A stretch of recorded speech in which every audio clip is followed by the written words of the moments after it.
पण ठेवले, तिकडे जाऊ नको मरशी, तिकडे जाऊ नको मरशी. आणि त्याच्यामुळे तुम्हाला वाटतं का आम्ही कसे की मरके. शास्त्र सांगतंय, देवही सांगायला लागला आणि सगळे साधू संत सांगते की तुम्ही अमर आहे. मग अमर असून मरता निश्चय केला हा चुकीचा निश्चय आहे. तुम्ही मी अमर आहे असा निश्चय करा. काही बिल येईल का एखादं नगरपालिका शिल्लक तुम्हाला नाही येणार. आणि त्याचं कारण सांगतो तुम्हाला. अमृतस्य पुत्र हा आपला वेदाचं सूत्र आहे. तुम्ही अमृताचे पुत्र आहात. आणि म्हणून मला वाटतं माणसानं परमार्थ करायला लागल्यानंतर अमरत्वाकडे निघायला पाहिजे. कुणीकडे निघायला पाहिजे त्याने. आणि व्यवहारामध्ये सुद्धा काय झालं, सगळे लोक तुम्हाला मरको म्हणून राहिले, तुमचा तसा निश्चय झाला. समजा एखाद्याला गँग्रीन झालं, गँग्रीन नावाचा रोग भयंकर असतो. तो समजा संभाजीनगरला ऍडमिट केलं आणि 12 महिन्याच्या मार्गावर आहे तो गँग्रीन. पण गेले तुम्ही भेटायला 5-6 जण त्याची मित्रमंडळी. आणि गेल्यानंतर ते पाहिल्यावर काही बिल पाहिलं का गँग्रीन झाला वाटतं तुम्हाला. म्हणे हो बाबा बाबा गँग्रीन वाला तर जगतच नाही. काय ते लवकर म्हणून कोरोनात अशीच लोक मेले बरे.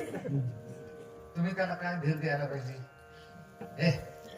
लय नीट झाले अशी गँग्रीन काहीच होत नाही.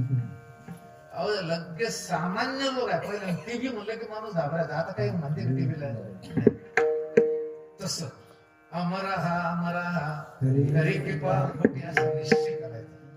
पंचतंत्र नावाचा एक ग्रंथ आहे, त्याच्यामध्ये एक दृष्टांत आलेला आहे.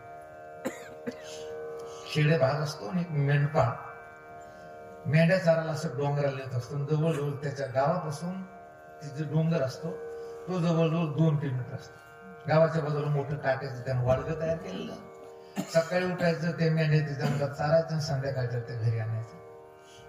एकदा काय झालं की त्या घराकडे मेंढ्या काढल्या ते मेंढपाळाने आणि त्याच्यात जे येडके असतो ना ते मेंढा, ते येडक्याला वाटलं का हे मालक आपल्याला आता इथून हाकत घरी नाही, तिथे त्या वाडग्यात कोंडी आणि पाठस्थानाला कुठे आणणार आहे. त्याच्यापेक्षा आपण इथंच आज मुक्काम केला कुठून त्याला आलं जीवावर थोडक्यात.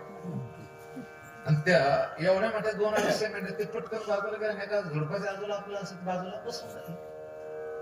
आता याच्या काही नजरेत आलं नाही. ती घरी आणली आणि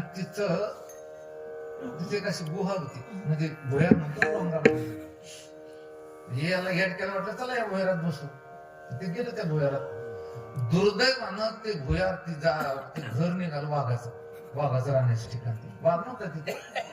सगळे वाघाची पावलं, ते वाघाच्या सगळ्या खाना मेंढामध्ये गलत झाली गडी आपली. गलत झाली. आपण चुकीच्या घरात आलो म्हणे. कारण आता वाघ इथे नाही, शिकार करायला